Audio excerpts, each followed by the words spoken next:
Srdečne vás vítame na Trenčianskom hrade.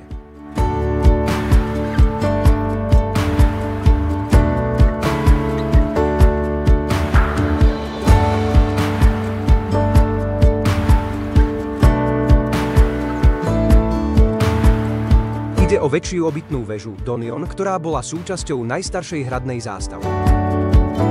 We are at the Well of Love, the place where one of the most beautiful love stories is said to have taken place.